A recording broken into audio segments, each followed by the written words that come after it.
Merci mon cher Michel. Maintenant, on va passer à la troisième séance plénière qui sera modérée par le professeur Athman Ben Moussa. J'invite professeur Nader Jalili, mon ami l'ambassadeur Senen Florenza. Il y a toujours des Espagnols dans les séances. Professeur et ami, membre de la chaire des Nations Unies pour l'Alliance des civilisations, Ruth Bermejo Casado.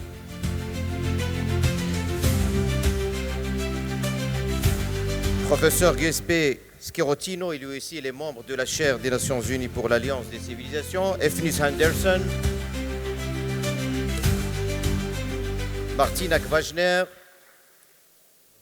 Professeur et ami, cher ami, l'une des plus grandes spécialistes de l'immigration en Europe, Catherine Vidal-de-Venden.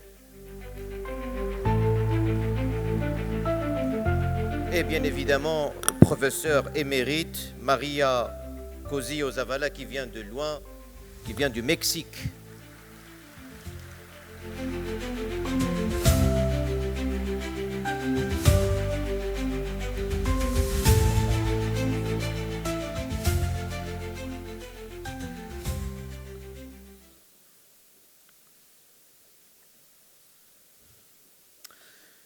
Excellences, chers collègues, chers professeurs, chers auditoires, bienvenue à cette troisième séance plénière, construire un avenir commun, l'intelligence artificielle au service de l'homme, confiance et méfiance.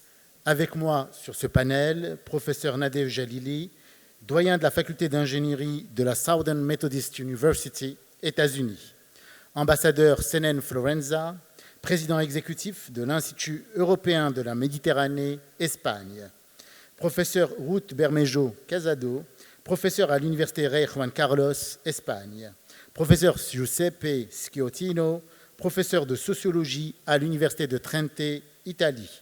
Monsieur Efenus Henderson, président et président-directeur général de Henderworks Incorporation et cofondateur de l'Institute for Sustainable Diversity and Inclusion, États-Unis. Professeur Martina Kvajner, professeur à l'Université de Trente, Italie. Professeur Catherine Vidal-de-Venden, directrice de recherche émérite au CNRS France.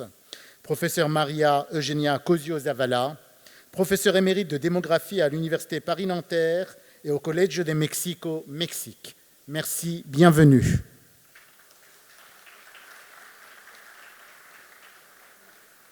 Sans plus tarder, je vais passer la parole au professeur Nader Jalili.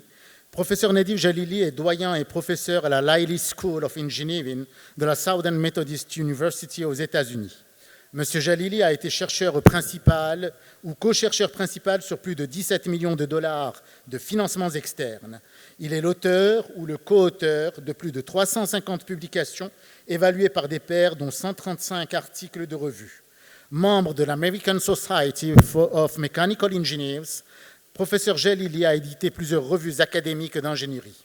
Il a reçu plus de 30 prix internationaux, nationaux et institutionnels pour sa recherche, son leadership, son enseignement et ses services. Professeur Jalili, the floor is yours.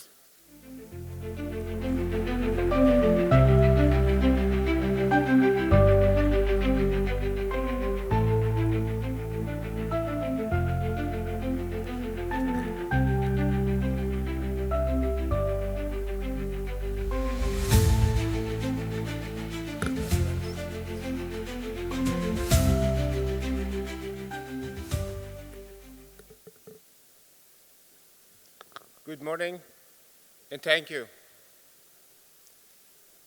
Over the past day, we have been treated to truly spectacular keynote speeches and plenary talks.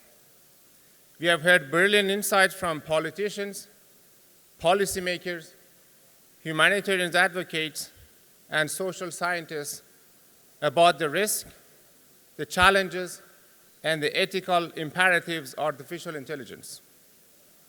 I believe those conversations are vital.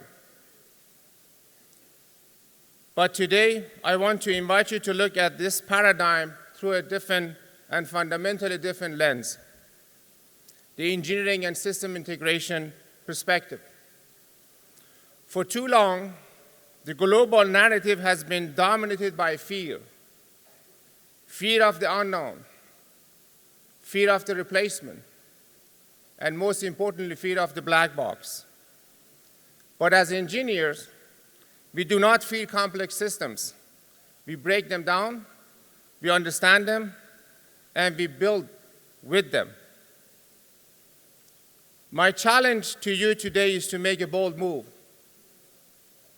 We must aggressively demand that our youth, our students, our researchers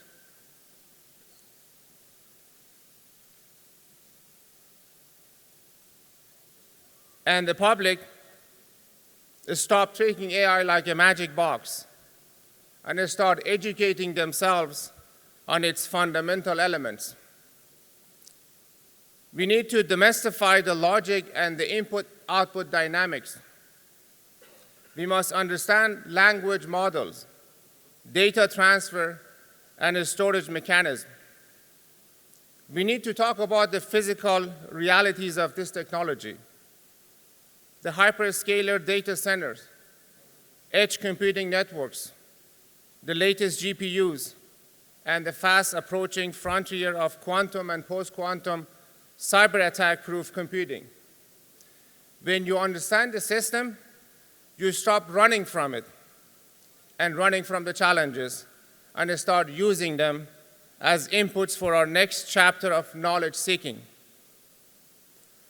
To put this perspective into an experiment, let me see, by a show of hands, how many of you have used a scientific calculator? You raise your hand if you have used scientific calculator in your life. Almost a lot of people. Now think about the transition from the slide rules to the first scientific calculators. When electronic calculators hit college classroom, it caused an academic panic. As educators, we spend hours, not days, our faculty meetings talking about policies to monitor, to police, and prevent their use.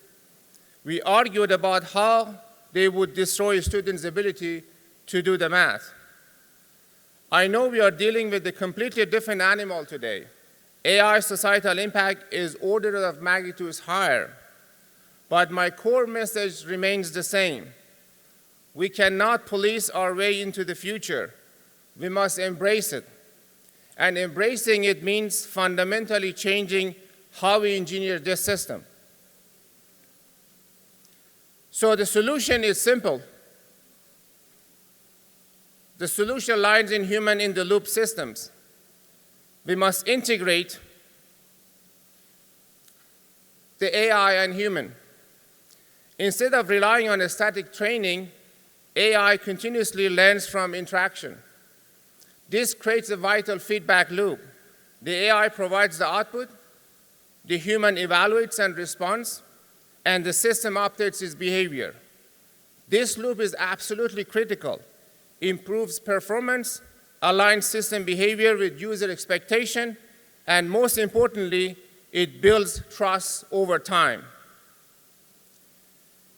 Now we see how the old approach is failing. Traditional AI focused on autonomy, minimizing human involvement.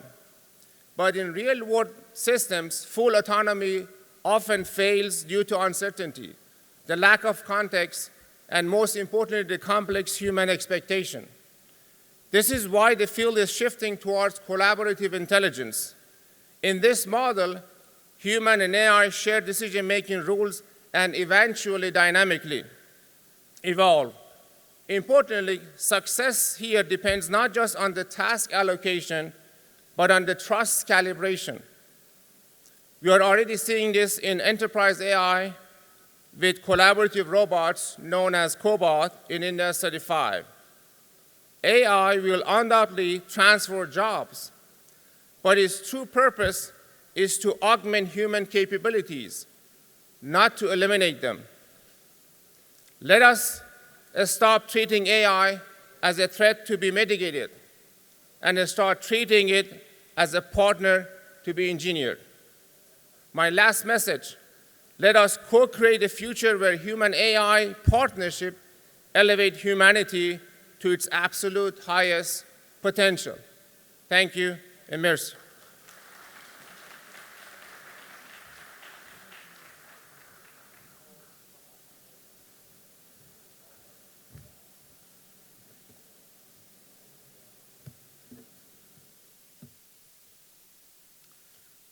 Professor Jalili, thank you for your insightful presentation. In the next part of this panel, we will have the pleasure of discussing the ideas you have so graciously shared with us. So now I will present Ambassador Senene Florenza. Son Excellence Senene Florenza est président exécutif de l'Institut européen de la Méditerranée et président de l'Assemblée générale d'Euromesco.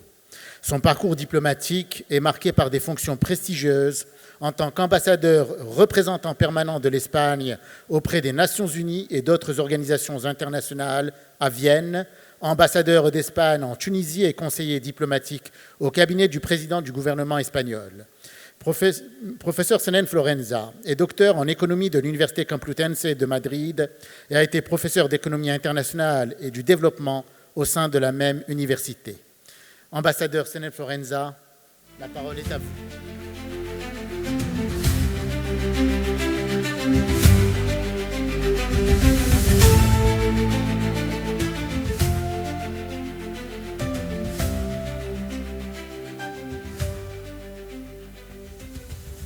Bon, monsieur le modérateur, professeur Ben Moussa, mesdames et messieurs, monsieur le ministre, mes chers ministres, je révélerai, parce que j'en ai deux en front de moi, à qui je dois beaucoup, à tous les deux. Mesdames et messieurs, excellences, chers amis. Bon, permettez-moi évidemment tout d'abord de remercier chaleureusement les organisateurs de ce prestigieux forum, et tout spécialement, évidemment, au professeur Azoussi, pour nous avoir donné à tous l'occasion de nous retrouver aujourd'hui dans cet espace incroyable. Je disais hier que depuis que je suis arrivé à la terminale à Casablanca jusqu'à entrer dans cette salle, rien de ce que j'ai vu existait la première fois que j'étais venu à Fès à la fin des années 80. Alors c'est un progrès incroyable que votre pays a fait et auquel je rends vraiment hommage parce que j'en ai suivi le parcours tout le temps.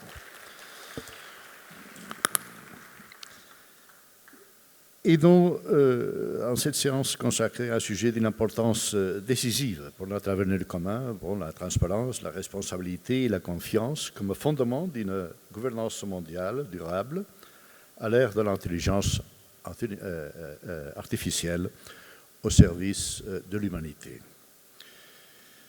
Dans le prolongement de ces réflexions, le titre de cette session nous invite à aborder une tension fondamentale, celle entre la confiance et la méfiance à l'égard de l'intelligence artificielle. Cette tension n'est pas un obstacle, mais une condition nécessaire d'une gouvernance saine. C'est une contradiction, mais on a probablement besoin de tous les deux. La confiance aveugle serait aussi problématique que la méfiance systématique. Construire un avenir commun implique précisément de trouver un équilibre entre ces deux dynamiques, encourager l'innovation et reconnaître le potentiel de l'intelligence artificielle au service de l'humain, tout en maintenant une vigilance critique face à ce risque. La confiance doit être méritée à travers des garanties concrètes de transparence, de responsabilité et de respect des droits et des valeurs humains. Tandis que la méfiance, lorsqu'elle est constructive, peut jouer un rôle essentiel en incitant à améliorer les cadres de gouvernance. C'est dans cette articulation entre confiance construite et vigilance active que peut émerger une intelligence artificielle véritablement au service de l'homme. Bon, nous vivons aujourd'hui un moment de transformation profonde. Il est évident, les présentations que nous avons pu entendre nous le montrent, comme à n'importe quel instant que nous utilisons les téléphones portables ou que nous utilisons n'importe quoi. nous recevons le fruit d'une technologie qui est en train d'avancer à des pas d'une énorme ampleur. Elle est devenue, cette innovation technologique, parmi d'autres, une infrastructure invisible, l'intelligence artificielle, mais qui est déterminante et qui façonne déjà nos économies, nos sociétés, nos systèmes politiques.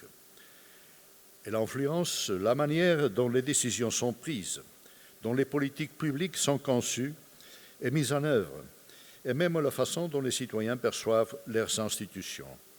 Dans ce contexte, la question centrale n'est pas uniquement de savoir ce que l'intelligence peut faire, mais bien comment nous choisissons de l'encadrer, de la gouverner et de l'intégrer dans nos sociétés pour la mettre au service des intérêts généraux de l'humanité. Ce défi est d'abord un défi de gouvernance. L'intelligence artificielle définit les équilibres de pouvoir, non seulement entre les États, mais aussi entre les acteurs publics et privés, entre ceux qui maîtrisent les données et les capacités technologiques et ceux qui en dépendent. Ces asymétries sont particulièrement visibles dans l'espace euro-méditerranéen où coexistent des niveaux très différents de développement numérique et des capacités institutionnelles. Dans ce contexte, les travaux d'Euromesco, comme on l'a dit, j'ai l'honneur de présider l'Assemblée générale, c'est le réseau principal de recherche euro-méditerranéenne, coordonné par l'Institut européen de la Méditerranée, ont souligné ces recherches à plusieurs reprises que la principale difficulté ne réside pas uniquement dans l'adoption des technologies, mais dans la capacité des systèmes publics à les intégrer de manière cohérente, à en assurer la gouvernance et à éviter une fragmentation accrue des capacités entre les différentes rives autour de la Méditerranée.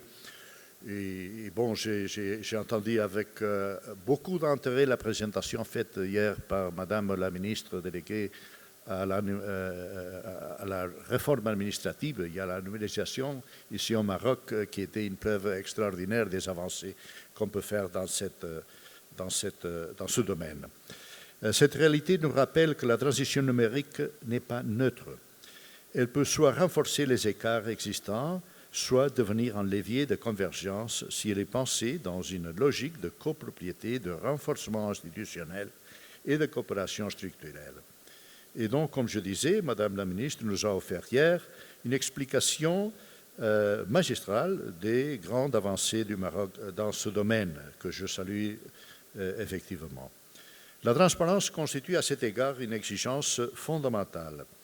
Les systèmes d'intelligence artificielle, en particulier les plus complexes, sont souvent perçus comme opaques, difficilement compréhensibles, voire inaccessibles pour les citoyens comme pour les décideurs publics même.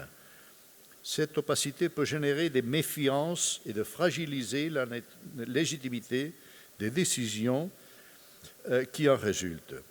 Dans toute société qui aspire à être démocratique ou simplement légitime, il est indispensable que les processus de décision soient compréhensibles et explicables. Cela implique de promouvoir autant que possible la transparence des algorithmes, l'explicabilité des décisions automatisées et un accès équitable à l'information. Il ne s'agit pas d'exiger une transparence absolue, bien sûr, qui ignorerait les impératifs de la sécurité ou de la propriété intellectuelle, mais de trouver un équilibre raisonnable qui permette de renforcer la confiance sans freiner l'innovation. Ce qui ne serait pas acceptable, et n'est pas acceptable, même que ce soit la réalité d'aujourd'hui, c'est que l'utilisation générale, sociale de l'intelligence artificielle soit soumise aux intérêts d'un tout petit groupe richissime oligarque et pas à ceux de l'humanité tout entière. Il faut donc réguler l'intelligence artificielle et l'encadrer au service des valeurs et des intérêts de toute l'humanité. La question de la responsabilité est aussi centrale. Lorsque des systèmes d'intelligence artificielle influencent, voire déterminent des décisions ayant un impact réel sur la vie des individus, il est indispensable de savoir qui en répond. Le risque, sinon, est celui d'une dilution de la responsabilité où chacun, développeur, entreprise, institution publique, pourrait se retrancher derrière la complexité technologique pour éviter d'assumer ses obligations. Une gouvernance efficace exige au contraire des cadres juridiques clairs, capables de définir les responsabilités à chaque étape, d'offrir des mécanismes de recours accessibles aux citoyens et de garantir un contrôle démocratique effectif. Des avancées importantes ont été réalisées dans ces espaces, notamment, il faut le dire, au niveau européen, outre-Atlantique n'ont pas la même vision, mais j'espère que finalement ils devront y converger parce que c'est le seul futur possible pour l'humanité. Sans confiance, il ne peut pas y avoir ni acceptation sociale, ni de l'innovation, dont au cœur des deux exigences, transparence et responsabilité, se trouve cette notion essentielle, la confiance. La confiance ne se décrète pas, elle se construit dans le temps à travers la cohérence des politiques publiques, la crédibilité des institutions et la participation des citoyens. C'est pourquoi il est indispensable, dans notre cas, de développer une véritable perspective euro-méditerranéenne sur la gouvernance de l'intelligence artificielle en collaboration de l'Union européenne avec les pays partenaires du sud et de l'est de la Méditerranée. Et c'est notre grande ère d'intégration et en coordination et coopération effectivement avec les autres grandes aires de coopération et d'intégration dans le monde, que ce soit outre-Atlantique, ils reviendront à la région un jour, une année ou une autre, et les autres régions du globe. Cela implique de renforcer les échanges de bonnes pratiques, de soutenir le développement des capacités numériques dans les pays partenaires et de promouvoir des standards communs fondés sur le respect des droits et des valeurs fondamentaux. Il ne s'agit pas d'imposer un modèle unique, mais de construire ensemble des réponses adaptées à des réalités différentes dans un esprit de partenariat. Dans ce contexte, le rôle des institutions internationales est plus important que jamais. Nous avons besoin de multilatéralisme renouvelé et efficace, capable de répondre à la rapidité des transformations technologiques et de prévenir les usages abusifs de l'intelligence artificielle. Et je vais en terminer. Enfin, toute réflexion sur la gouvernance de l'intelligence artificielle doit reposer sur un socle éthique solide pour mettre la technologie au service de l'humanité. La technologie n'est pas neutre. Elle reflète les choix, les valeurs et parfois les biais de ceux qui la conçoivent et qui la déploient. Il est donc essentiel d'affirmer clairement les principes qui doivent guider son développement, le respect de la dignité humaine, la protection des droits et des valeurs fondamentaux, l'inclusion sociale et la durabilité. Ces principes ne doivent pas rester abstraits, ils doivent se traduire en normes concrètes, en pratiques effectives et en mécanismes de contrôle. L'intelligence artificielle représente un potentiel immense pour répondre à certains des défis les plus urgents de l'humanité de notre temps, qu'il s'agisse du changement climatique, de la santé, de l'éducation ou du développement économique et social. Mais elle comporte également des risques réels, notamment celui d'accentuer les inégalités, de fragiliser les institutions et les valeurs démocratiques ou d'éroder la confiance. Face à cette double réalité, nous avons la responsabilité collective de construire une gouvernance qui soit à la fois efficace, équitable et légitime. La technologie évolue à un rythme extrêmement rapide. Nos cadres politiques, eux, avancent plus lentement. Mais loin d'être un obstacle, ce doit être une invitation à anticiper, à coopérer davantage et à faire preuve d'ambition pour mettre réellement la technologie au service de l'humanité. Je vous remercie de votre attention.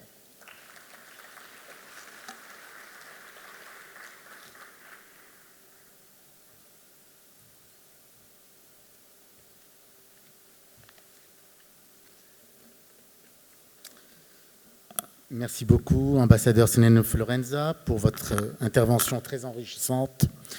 Donc, nous aurons l'occasion de discuter un petit peu lors de la seconde partie de ce panel. Merci beaucoup. Professeur Ruth Bermejo-Casado. Professeur Ruth Bermejo-Casado est professeure en sciences politiques à la faculté de droit et de sciences sociales de l'Université Rey Juan Carlos de Madrid. Elle coordonne notamment le master en profilage criminel de l'IRJC. Ses recherches portent sur les politiques publiques en matière de justice et d'affaires intérieures. Elle a publié plusieurs chapitres d'ouvrages et articles dans des revues spécialisées. Professeur Ruth Bermejo Casado, la parole est à vous.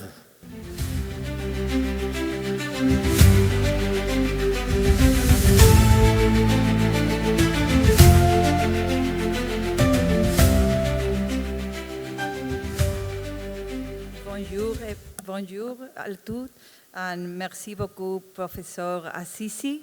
This is all my French, so sorry for that, but I will change to English. I think my presentation takes or can start from some of the comments and, that my previous colleagues have shared with you. Professor Khalili have talked about the black box and mistrust related to how artificial intelligence works. And Mr. Ferenc has just talked about the need to increase or the relationship between transparency and responsibility and the need to increase trust in institutions. I would like just to share some research we've done in my research group at the university, particularly two recent projects financed by the European Commission on migrant populations. So my talk is related to migration governance and governance in general. The two projects we've conducted are one on migration, migrants' perceptions, narratives, and their decision-making. And the other one is mainly about diasporas, communities living in Europe. Both of them have in common that we try to understand how information is shared, how trust in information is constructed, and all the ideas about or related to that. My main argument, my main reasoning, or the conclusions of these projects is that contemporary challenges of trust in technology, but in trust in general, cannot be reduced to technological advances or technological developments alone. There was an idea that Mr. Borrell was saying yesterday about diplomacy, saying that there is a part or interdependent, interpersonal relations in diplomacy that is not being replaced by artificial intelligence. And to some extent, that is our result too, because the idea is that we have persisting political, social, and information asymmetries, and also we have problems in how the citizens, the migrants, but the citizens in general perceive institutions and risks and opportunities related to migration. So technologies, for us, technologies can reinforce mistrust, but there is something that is social, that is interpersonal, that is related to social bonds that cannot be only related to technology. As Professor Khalili was saying, not knowing exactly how the black box works is a problem for trust, but it's not the only problem. So we have to work on trust among others, but not only in the online environment, but also in the offline environment, if that distinction is still possible. So in the first project that was called Perceptions, we analyzed how migrants construct their understanding of the places they want to go. And we realized that there is a combination of personal networks, media representation, and digital communication would make their perception and narratives about the countries they decide to go. So there is something, in this case, mediated by artificial intelligence, because algorithms and in TikTok, for example, show them the particular videos, and they choose those advertisements because of they were the ones that appear in the first place or seems to be more reliant. So artificial intelligence played a role in that. But also in the more recent project on Resonant, we analyze how diaspora communities living in Europe relate to other members of the communities. We studied Venezuelan, Nicaraguan, but also Russians and Chinese diaspora in Europe. And we identify in these transnational dynamics among these diaspora, but also with the countries of origin. We identify 3 mechanisms that could be relevant for us in order to explain what is happening. The first one is that they have indirect constraints on expression. They perceive risk in saying or in participating or in expressing freely in internet, maybe related because to the absence of knowledge of how artificial intelligence works, but also related to what they expect from others. So social dynamics among the diaspora communities are really important. They shape their behavior with or through informal norms, expectations, and interactions within these communities that can reinforce caution and also encourage conformity and discourage political free expression. So this is another mechanism that needs to be carefully addressed. And the third one is the processes of fragmentation and mistrust that weaken active participation and collaboration, so also engagement and coordination. So in this sense, it goes to the ideas that some of the colleagues presenting before, and yesterday Professor Uwe Junger talked about the traveling of knowledge, but also we see that there is a traveling of mistrust that could be or we need to pay attention to. So we can say that we have seen that apart from the technological environment that some of these people really distrust, there are other challenges of trust that we need to address in contemporary governance, particularly in the context of migration, that is the context I work on. But the deepness of these challenges cannot be fully understood without taking into account the interplay of social dynamics, transnational processes, that interplays that are interconnected with digital technologies. So just to finish, three schemes or 3 areas or dimension of mistrust that I think is very important to take into account when we think on the challenges of artificial intelligence and the relationship with migration governance. The first one is that we need to address the interstate mistrust that is reflected in the reluctance to share responsibilities sometimes, but it can take other forms. The second mistrust is the institutional mistrust. We've seen that we need to build or to rebuild the trust of citizens and every individual in institutions, and sometimes this mistrust is amplified by internet and artificial intelligence.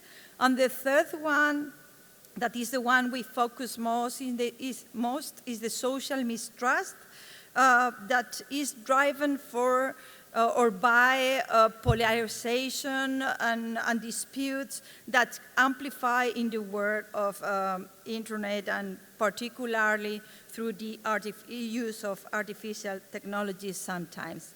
So thank you very much.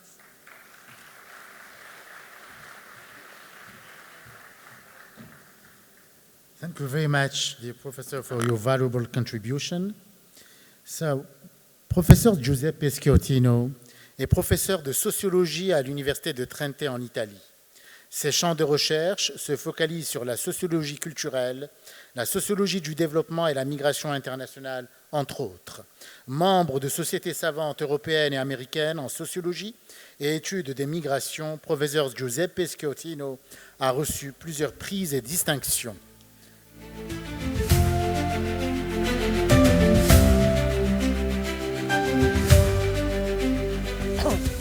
Mon français, c'est très pauvre, so je vais parler en anglais.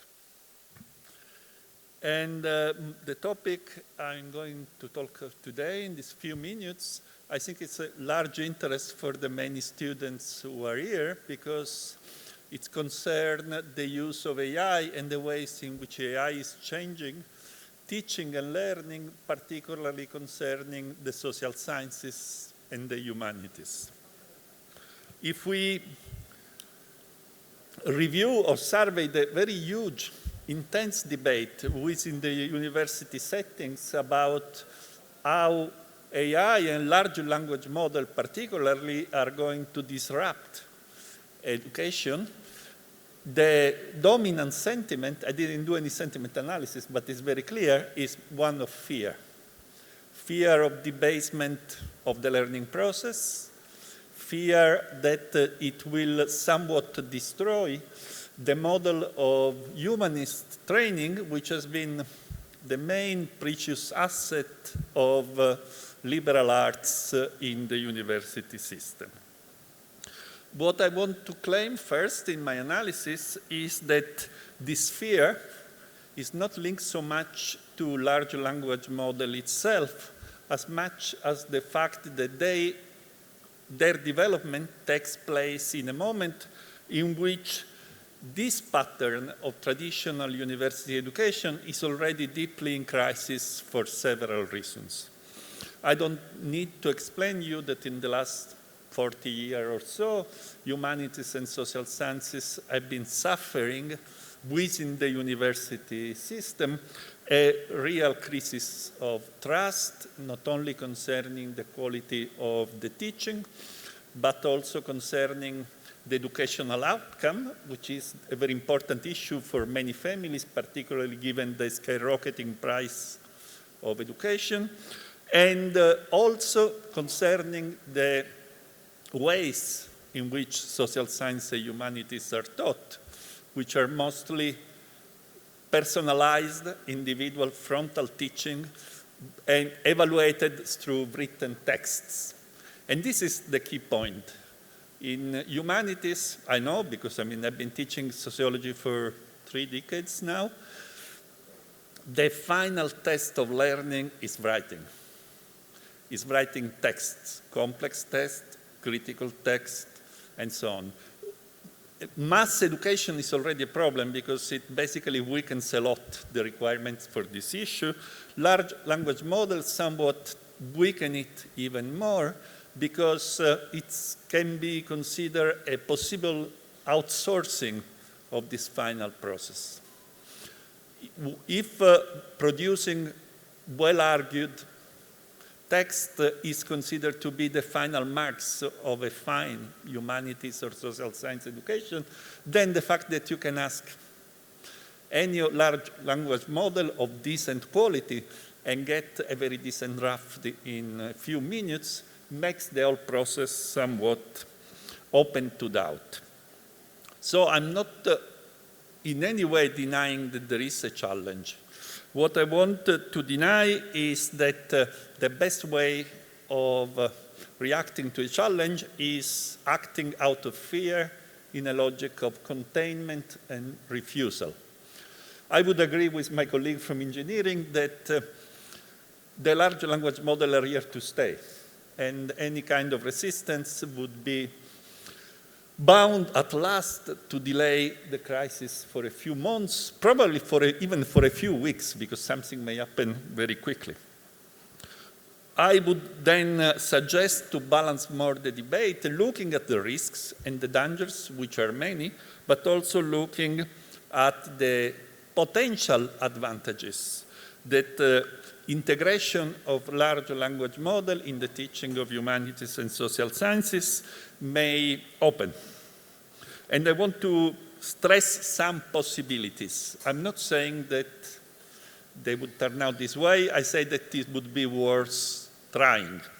The first one is that LLMs may act as cognitive mediators, as old psychologists would say, like Vygotsky, and they can provide scaffolding for the learning process. They can provide examples which very often, under condition of mass education, cannot be provided by the teacher, exercises, and stuff like that.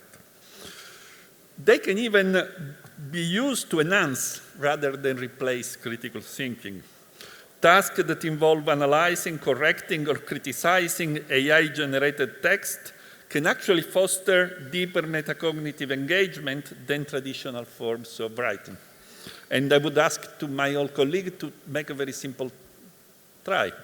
Give your student an exercise which is basically make an AI text and make a critique of it, and you will discover that there will be much more enthusiasm in your class than in most other writing assignments.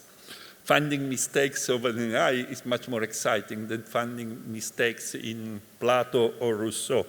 From a pedagogical standpoint, they can also provide a more dialogic teaching. Not anybody can afford Oxford-style college with very small classes. Most of the time we actually teach in medium or even large classes in which dialogue, sustained dialogue among the student is very rare. AI can provide an ersatz dialogue which would be very useful. So I'm basically saying that the risk in some sense of LLM lies in a defensive response aimed at preserving increasingly inadequate modes of teaching, while we should critically prepare for new ways of teaching humanities and social sciences. Thanks a lot for the attention.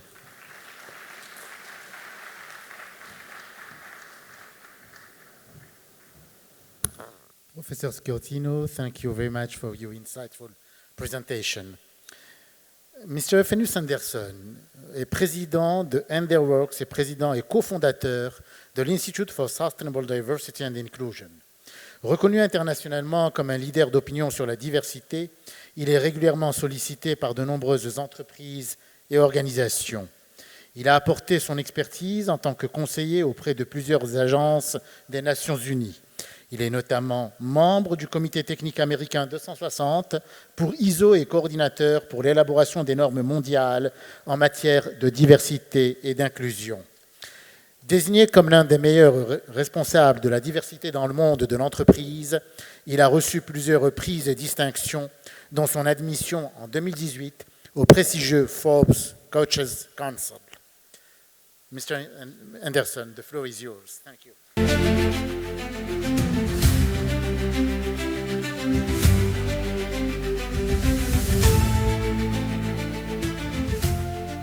Good morning, everyone.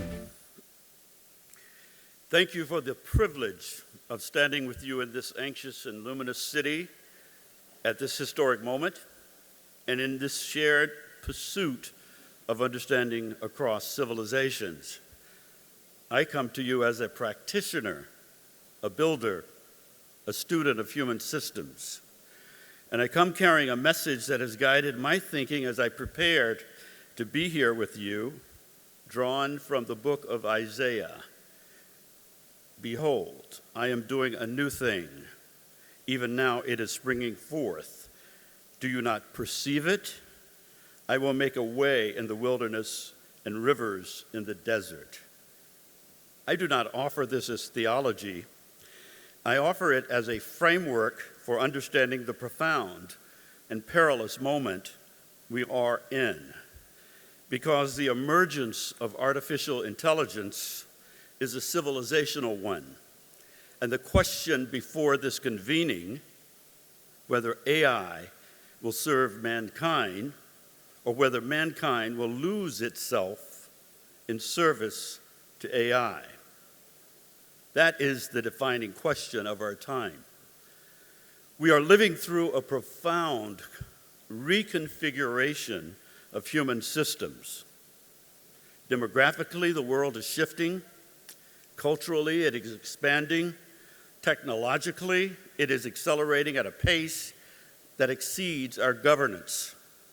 And socially, it is demanding new forms of fairness, inclusion, and shared participation. And in this moment, this wilderness of competing norms, contested values, and unequal power, artificial intelligence has arrived, not as a neutral tool, but as a force that reflects the intentions, assumptions, and inequalities of those who build it. Do we perceive it?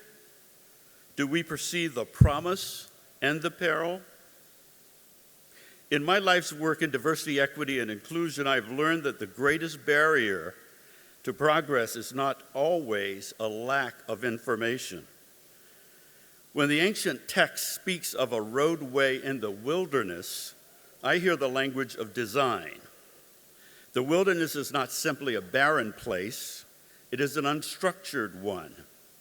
It is where there are no shared agreements, no reliable norms, no governance structures adequate to the terrain. The AI landscape is that wilderness today. Powerful systems, as you've heard about through this conference, are being deployed faster than frameworks for accountability can form. Billions of people are being shaped by algorithms they cannot see, cannot question, and cannot contest. And the communities with the least institutional knowledge and power are often the most exposed to AI's greatest risk. And in that space, we have a choice: to retreat into narrow national interest or build a common road. My work has been centered on building what I call architecture of inclusion, not as ideology, but as infrastructure. And I believe the same discipline must be applied to the design and governance of artificial intelligence. It is a lack of recognition, and we are at risk of repeating that failure with AI. We struggle not because we cannot see technology, but because we see challenges what we have always known. Who gets to shape it, who benefits from it, who bears its cost, and who is rendered invisible by the design. Trust in AI is not a technical problem, it is a human one. And mistrust is irrational. It is earned response of communities that have watched powerful systems be built in their name without their voice, often at their expense. So when we speak of building a common future, we must be honest about what common has never meant. It has not meant equal access to the tools of progress. It has not meant shared governance of the systems that govern our lives. It has not meant that the wisdom of diverse civilizations has been centered in the design of our shared technologies. If AI is to be the service of mankind, all mankind, then we must build it differently than we have built before. For AI to earn trust, not just from the technologically powerful, but from the full breadth of human civilization, it must be fair in its construction, trained on data that reflects the diversity of human experience, not only the loudest voices. Transparent in its operations so that people can understand the decisions that shape their lives. Accountable in its outcomes so that harm is not simply an externality, but a disqualifying failure. And participatory in its governance so that communities must be affected, so that the communities most affected are not merely consulted but genuinely empowered. We do not wait for trust to emerge on its own. We must design it. And then there are the rivers in the desert. The potential of artificial intelligence to address humanity's greatest challenges is real and extraordinary. AI that accelerates medical breakthroughs in communities long denied adequate health care. AI that makes quality education accessible to children in under-resourced corners of the world. AI that empowers small farmers, local entrepreneurs, and community leaders with tools once reserved for the privileged few. This is the river in the desert. Not AI that concentrates power, but AI that distributes possibility. Not AI that amplifies existing inequalities, but AI that helps dismantle them. That is what it means for AI to be at the service of mankind. And that is the covenants this convening must define. And it's not lost on me that we are gathered here in Morocco, at the crossroads of civilization, at the intersection of tradition and innovation, in a land where ancient wisdom and modern aspiration coexist in profound and instructive ways. Because the work of building trust in AI is not merely a technological challenge. It is a civilizational one. It requires us to draw on the deepest wells of human wisdom across cultures, across faith, across generations, to ask not only what can this technology do, but what should it do, and for whom? Not only what can this technology do. This is not an easy work. It requires courage in the face of those who would accelerate without accountability, clarity in the face of those who would conflate speed with progress, discipline in the face of those who would privatize power with publicizing risks. But most of all, it requires a commitment to something larger than any single nation, company, or technology, a belief that our shared humanity is not a weakness, but our greatest strength and asset in navigating what's to come. Thank you.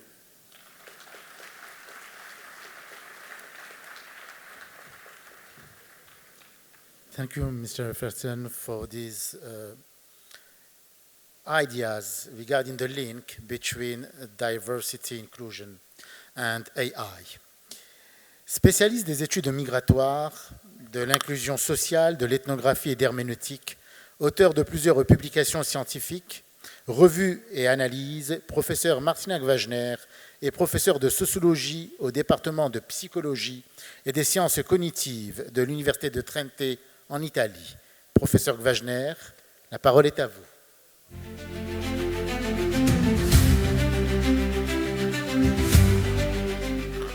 Hello, thank you very much for this invitation. It's really an honor to speak here at this forum.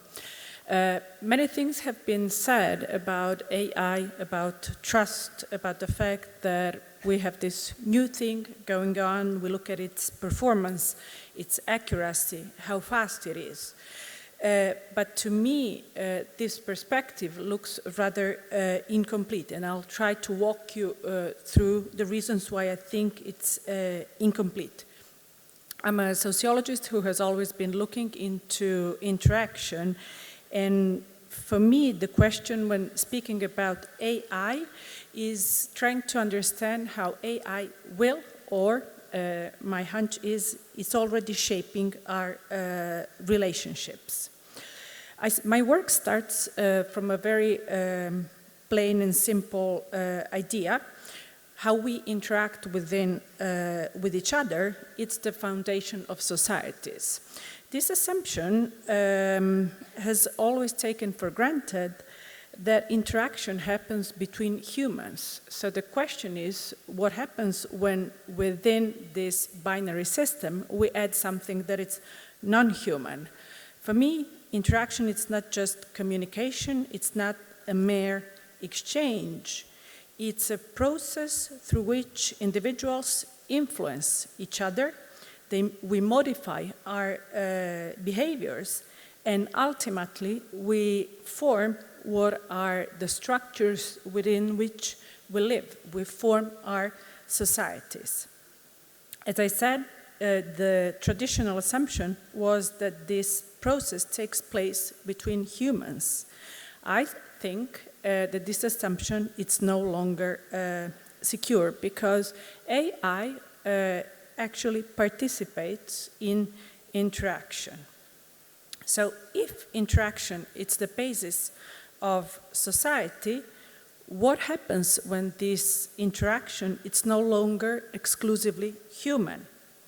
What I propose here to you is to think about this interaction in terms of a relational architecture of everyday life. And by this, I mean what is often invisible and structures our daily life, describes whom we interact with, under which expectations, with what forms of reciprocity, and within what moral frameworks.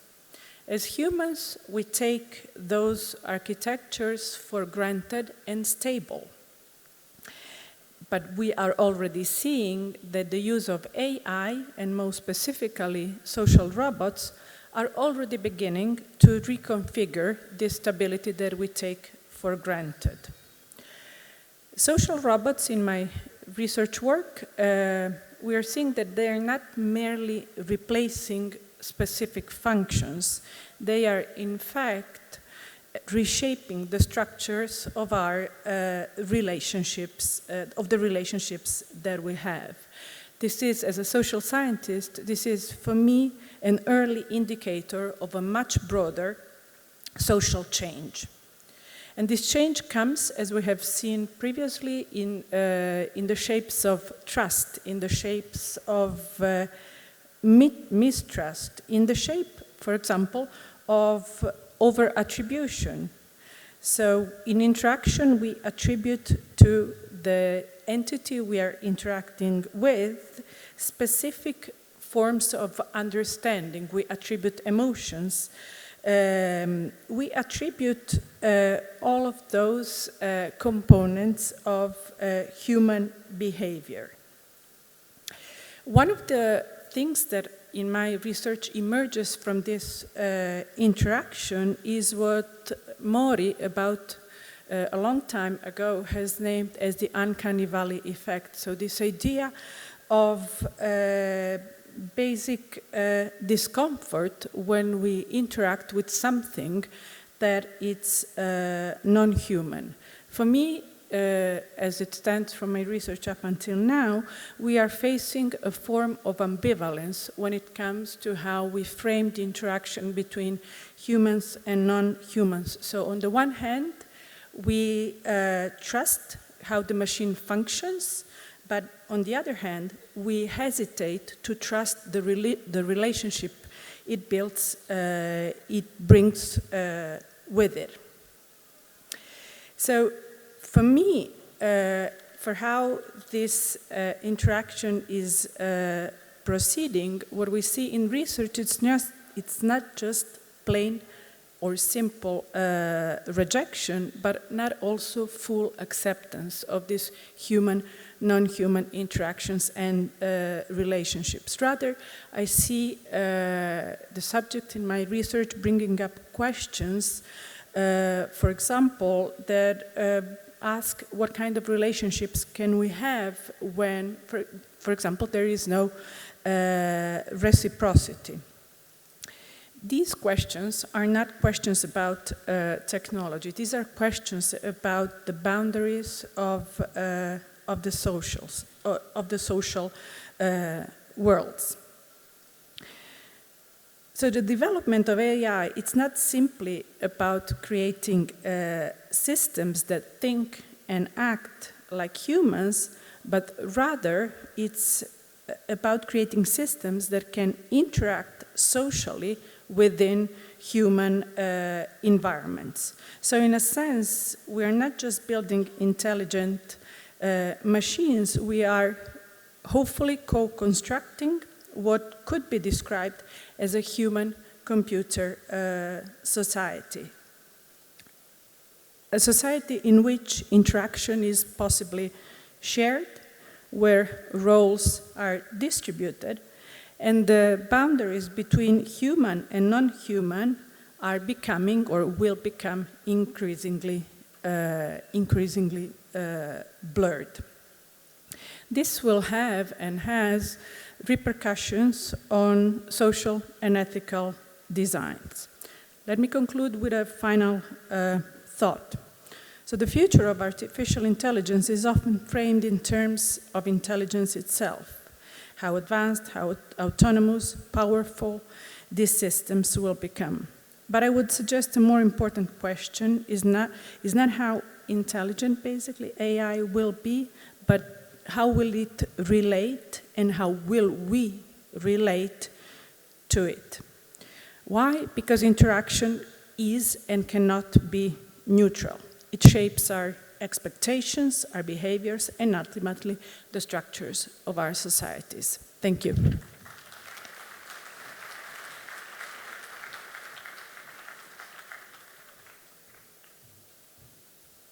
Thank you very much, Professeur Kwajner. Professeure Catherine Vidal de Wenden est directrice de recherche émérite au CNRS. Politiste et juriste de formation, elle est diplômée de Sciences Po Paris et docteur d'État en sciences politiques. Professeure à Sciences Po, experte auprès de l'OCDE et de la Commission européenne, elle est auteure de très nombreux articles, chapitres d'ouvrages et numéros de revues sur le phénomène migratoire. Chevalier de la Légion d'honneur, médaillé d'honneur du CNRS, officier de l'Ordre national du mérite, elle a reçu plusieurs prix pour ses ouvrages.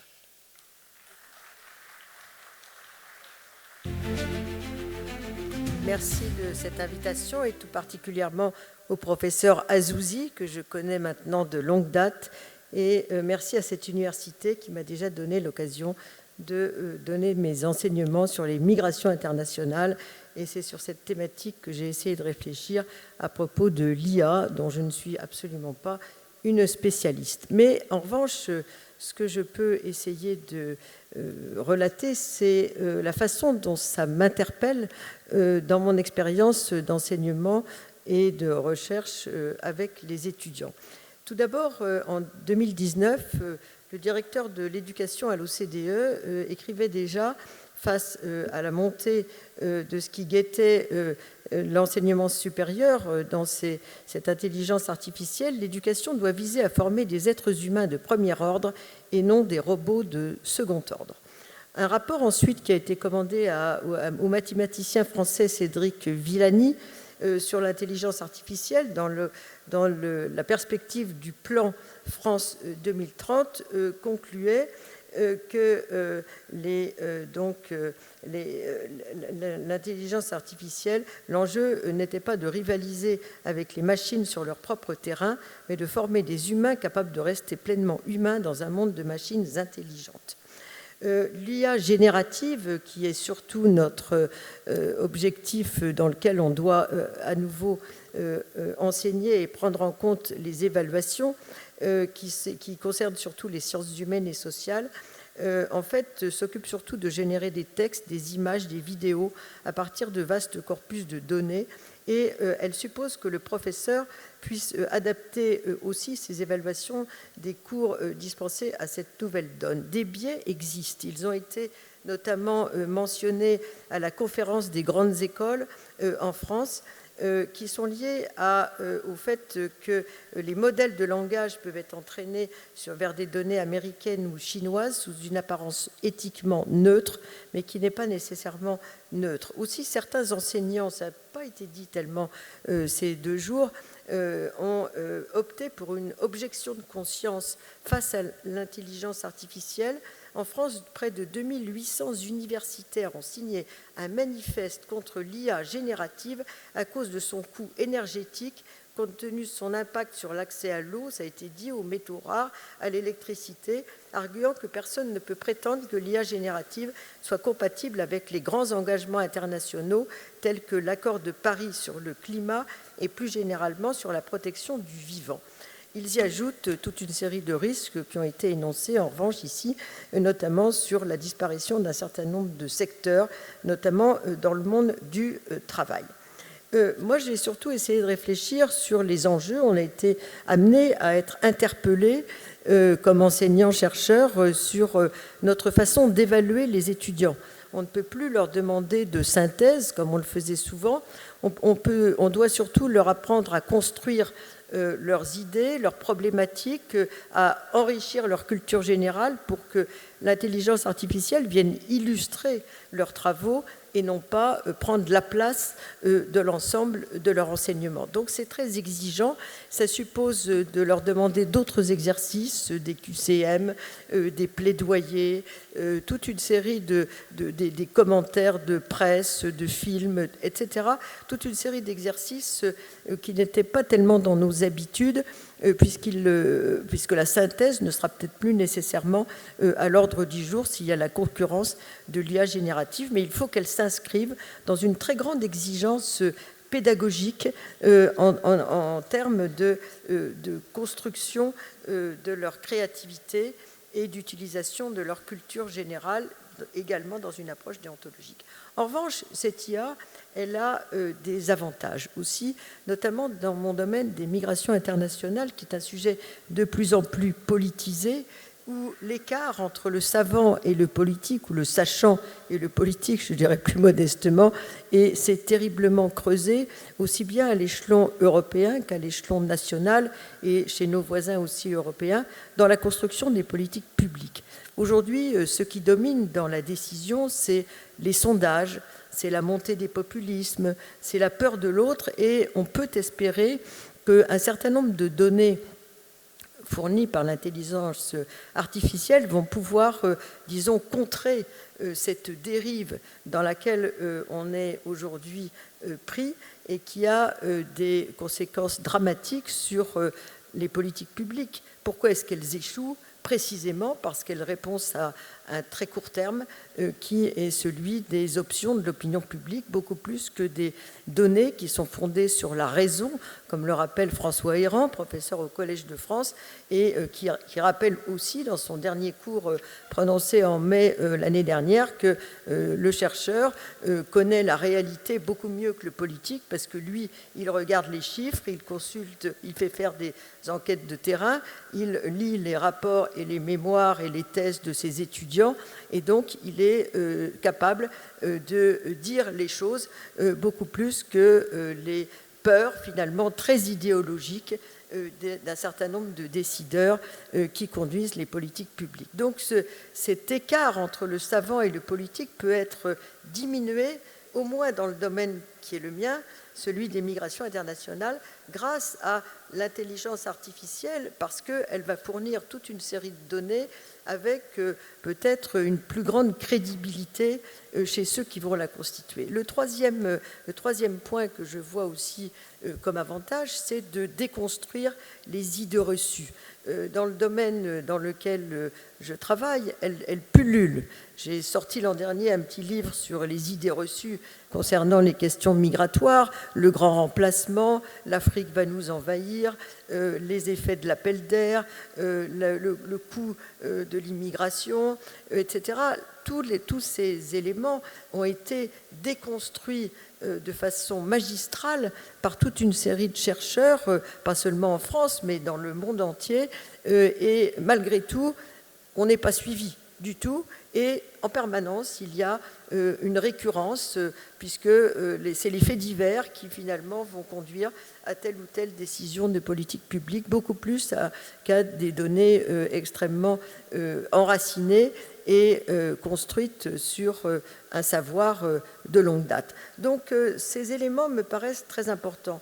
Réconcilier savoir et pouvoir, déconstruire les idées reçues, dépolitiser la question. Ça, c'est très important.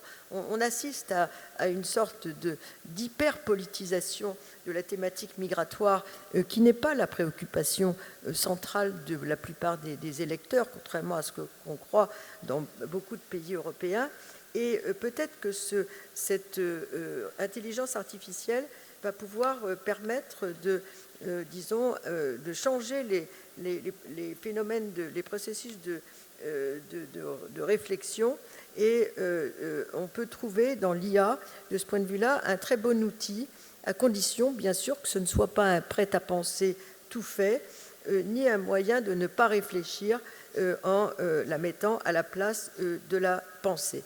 Donc, la façon de lutter contre les idéologies et les idées fausses peut être trouvée par le recours à l'intelligence artificielle pour éviter que les décideurs s'appuient sur des données peu fiables.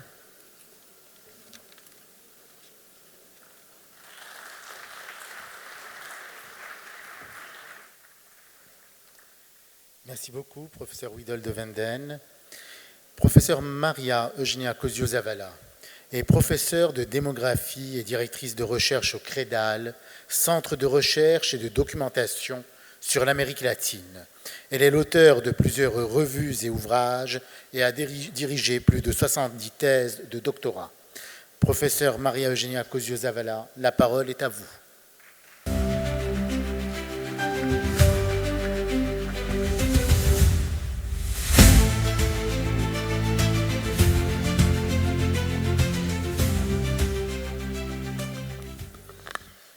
Bonjour, mesdames et messieurs. Je voudrais remercier les organisateurs de ce forum pour leur invitation. Ça me donne l'occasion de venir à cette magnifique université, de retourner au Maroc que je connais déjà un peu. Mais c'est avec un grand plaisir que je suis ici aujourd'hui.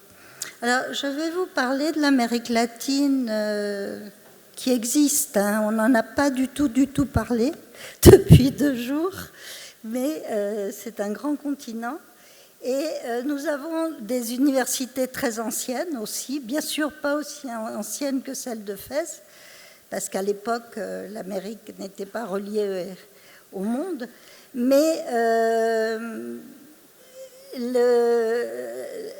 l'intelligence artificielle transforme l'enseignement supérieur, transforme le métier de professeur, comme ça a déjà été dit, et transforme les institutions universitaires de recherche et les politiques qui sont appliquées. Donc, où en est l'Amérique latine dans cette transformation? Elle est très en retard. La réflexion commence à peine. La seule chose que j'ai trouvée comme document, c'est des enquêtes qui ont été faites en Argentine, en Uruguay, en Colombie et au Mexique, qui interrogeaient des enseignants et des étudiants de l'enseignement supérieur sur les répercussions de l'intelligence artificielle sur leur travail, sur leur recherche, etc. Du côté des professeurs, il y a une très grande résistance. Ils n'ont pas envie de changer de métier. Il y en a qui font ce métier-là depuis très longtemps. Ils ont ce qu'on appelle la libertad de cátedra, qui est intouchable. On n'a pas le droit de dire aux professeurs comment et ce qu'ils doivent enseigner. Et donc, les réticences à réfléchir, à se former, à changer la façon dont les enseignements sont donnés est très forte. Par contre, les étudiants, eux, ont adopté les outils d'intelligence artificielle, pas forcément les meilleurs, parce qu'ils n'ont pas toute l'information, parce qu'ils n'ont pas l'argent pour investir dans des abonnements, mais ils nous déstabilisent. Je suis professeure de démographie, donc j'utilise des grandes bases de données comme le recensement, le registre d'état civil, enfin des bases de données très très grandes. Et les étudiants nous présentent des résultats très étranges parce qu'ils programment avec l'intelligence artificielle, genre ChatGPT, ils leur disent « je voudrais tel croisement, je ne sais pas, la fécondité, l'éducation », et on a des résultats qui ne sont pas vérifiés et qui sont vraiment très étranges. Donc il y a beaucoup d'erreurs. Ensuite, dans les cours, les interventions, etc., sont très formatés. Les textes ou les questions ne sont pas travaillés par les étudiants et les mémoires ont des bibliographies inventées, ce qu'on appelle des hallucinations dans les références bibliographiques qui n'existent pas. Donc les universités doivent remettre à jour leur modèle pédagogique, notamment l'évaluation, comme ça a déjà été mentionné, mais étant professeur en doctorat, j'ai des étudiants qui sont à la moitié du chemin parce qu'ils ont fait leur licence et leur master sans intelligence artificielle. Et puis, en doctorat, ils découvrent l'intelligence artificielle. Donc, ils n'ont pas une formation qu'on devrait donner dès les premières années d'université. En plus, c'est des générations actuellement qui ont été très déstabilisées par l'épidémie de Covid. En Amérique latine, les universités ont été fermées très longtemps. Au Mexique, 2 ans de fermeture de l'université. Donc, on s'est mis en ligne, on a fait des cours en ligne, et ça a été un apprentissage nouveau aussi, des cours à distance. Les étudiants et les enseignants ont dû apprendre l'enseignement à distance. Donc, à ça, on rajoute maintenant l'intelligence artificielle, plus la crise des politiques d'enseignement et de recherche qui réduisent les crédits des universités. Donc, la réponse en Amérique latine des universités est très, très problématique. Et ça a été mentionné à différentes reprises que les inégalités se creusent entre régions, entre pays. Et je pense que l'Amérique latine est assez mal partie pour cette transformation et il est urgent de la travailler en s'appuyant par exemple sur les cadres de l'UNESCO qui ont été bien diffusés en Amérique latine et il faut faire le plus vite possible et ne pas prendre autant de temps pour commencer à réfléchir à la question. Je vous remercie.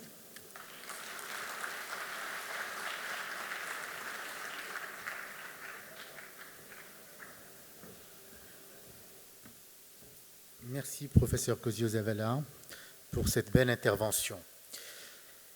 Alors, si nous venons à résumer un petit peu quelques points phares, on a parlé de confiance, de méfiance. Nous avons effleuré la notion de l'IA prosociale qui placerait la dignité humaine, l'équité et le bien-être au cœur de la conception des algorithmes. Nous avons parlé aussi de l'analyse systémique, de l'approche systémique. Donc, qui parle de l'approche systémique parle de la transformation du leader en system thinker, tel que défini par Jay Forrester et John Sterman. Nous avons également parlé du rôle du questionnement, the catalytic questions that are able to disrupt the habitual thinking and spark innovation, according to the works of Hal Gregerson. So, catalytic questions are challenging assumptions, causing discomfort, focusing on what and how instead of yes or no answers. They are future-oriented, reframing problems into potential future. So, catalytic question in this framework, AI can be used as a co-creator to help generate new ways of performing actions and activities. So, we have some time, I think 9 minutes, to be able to perhaps launch our debate by, in fact, asking some questions. Professeur Catherine de Venden, Widel de Venden, vous avez parlé de redéfinition des métiers, de la complémentarité à développer grâce au recours de des outils de l'IA qui, rappelons-le, est un paradigme dont les racines remontent au début des années 60 du siècle dernier, avec le premier système expert d'Endral. Bon, ça n'a pas pu se développer dans le temps à cause de la puissance de calcul. Là, la puissance de calcul est là de nos jours, d'où justement cette accélération de l'intelligence artificielle. Ceci me ramène aussi à ce que vous avez appelé savoir et pouvoir, ou bien sachant et politique. Donc, selon vous, est-ce que l'IA pourrait avoir un rôle à jouer pour concilier, ou du moins rapprocher intellectuellement et temporellement parlant, ces deux mondes? Comment l'IA, ou plus précisément la science des données, interviendrait-elle pour justement consolider les réflexions ou les différentes, perceptions existantes entre politiciens, démographes, économistes et data scientists?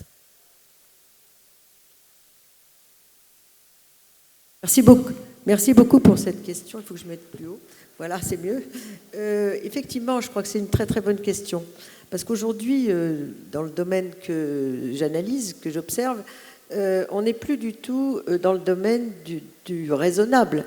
On est dans la théâtralisation et des effets d'annonce des politiques migratoires qui n'ont rien à voir avec toute une série de réalités. Je prends un exemple. Le thème du grand remplacement a eu beaucoup d'impact en France, notamment lors des élections présidentielles de 2022, à tel point qu'un des candidats, M. Zemmour, en a fait le thème essentiel de sa campagne. S'il n'y a pas de grand remplacement, il n'a plus rien à dire, si j'ose dire. D'autres partis politiques en ont fait aussi un thème très important, y compris pour les futures élections présidentielles. Un chercheur, Hervé Lebras, un mathématicien, polytechnicien, a fait un livre avec toute une série de calculs sans faire appel à l'intelligence artificielle, mais avec beaucoup de chiffres. Et les chiffres en France ont un impact parce que ça permet de ne pas dire n'importe quoi. Il a fait un livre qui s'appelle « Il n'y a pas de grand remplacement », avec toute une série de calculs qui a été couronné par la Sorbonne pour le courage qu'il a eu en pleine élection présidentielle de 2022. Et donc, je pense que les propos complètement hors sol qui sont produits, notamment sur les chiffres de l'immigration, aujourd'hui, puisque certains comptent deux fois les demandeurs d'asile, les réfugiés, confondent les stocks et les flux, etc. Toutes choses que j'ai essayé d'expliquer, entre autres ici aux étudiants, eh bien, en fait, ne pourraient plus être tenues s'il y a un plus grand usage de l'intelligence artificielle pour dire, voilà, les choses sont, il y a des définitions, il y a des chiffres et on ne peut pas tirer d'un fait divers un élément qui serait à généraliser pour conduire une politique publique. Donc je pense que l'intelligence artificielle a beaucoup à faire pour essayer de réconcilier le politique avec la science, si j'ose dire, et s'appuyer sur des chiffres, de la réalité, pour construire sa politique au lieu d'annoncer des choses qui de toute façon n'auront aucun effet mais qui peuvent plaire au public. Je rappelle que le thème du grand remplacement a eu un tel impact que 38% des catholiques pratiquants réguliers, il n'y en a plus énormément en France, ont voté pour M. Zemmour ou pour Mme Le Pen à cause du thème du grand remplacement aux dernières élections présidentielles de 2022. Alors qu'il n'y en a pas. Merci beaucoup, merci. Et puis j'espère que l'intelligence artificielle nous aiderait au moins par rapport à cet aspect. So, professeur Mariak Wagner, vous avez parlé des robots sociaux. Professeur Nadia Jalili, vous avez parlé donc du futur des systèmes d'intelligence artificielle.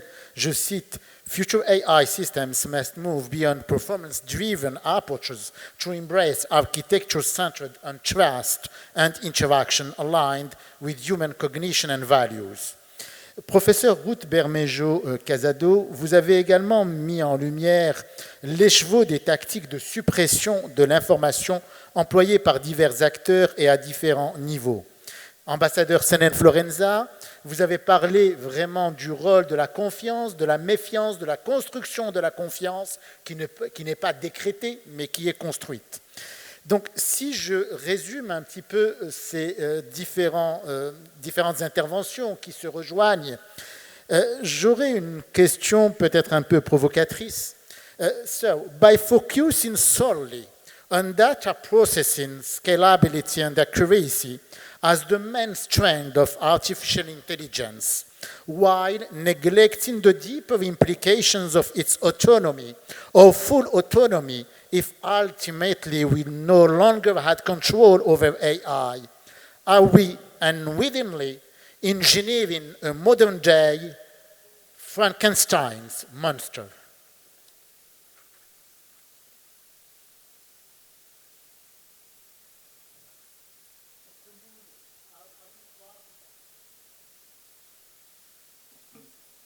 Bon, en tout cas, merci beaucoup de vos propos. Mais je vais vous répondre d'une certaine manière, parce que je pense que nous sommes au premier pas de l'implantation de l'intelligence artificielle et qu'il y a beaucoup de chemin devant nous et que les choses devront changer énormément dans le futur.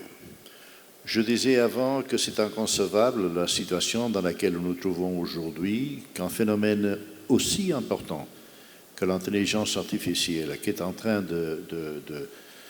d'influencer d'une manière directe les gouvernements, les exercices de pouvoir, etc., soit entre les mains d'un tout petit groupe de techno-oligarques qui accumulent des richesses qui sont sincèrement insensées à partir, je ne sais pas de combien de milliards. Qu'est-ce que ça signifie avoir des richesses de je ne sais pas, 300 milliards ou 3000 milliards? Et que ça devra être régulé. Et c'est pour ça que j'appelais au multilatéralisme.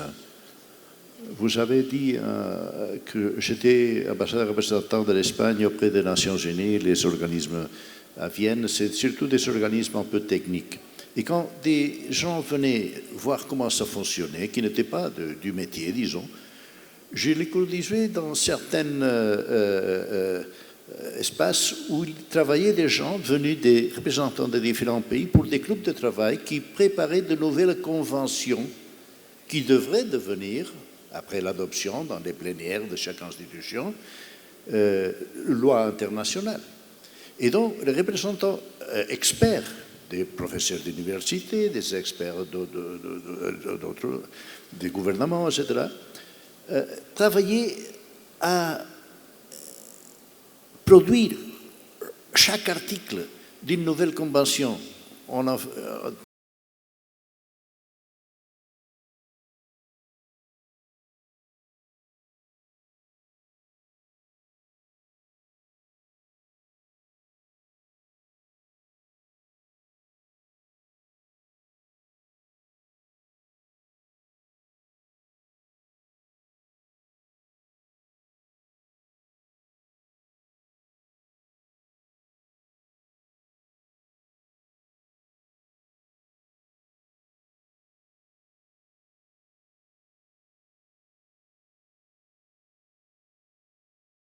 participants. Merci beaucoup. Donc, on arrive à la conclusion de ce panel. On aurait beaucoup d'autres choses à dire compte tenu de la richesse de vos interventions, notamment aussi M. Fenus Henderson qui nous a parlé de diversité, d'équité et d'inclusion. Ce que je peux retenir, c'est que nous autres universitaires, nous avons également un rôle important à jouer pour que justement on puisse continuer à, disons, diffuser les valeurs universelles, non seulement via nos étudiants, mais également, comme nous l'a dit M. Fenus Henderson, par rapport justement aux organisations qui doivent faire preuve de davantage d'inclusion et peut-être que l'IA prosociale, pourrait nous aider à cela. Merci beaucoup, merci pour la richesse des débats et de vos interventions.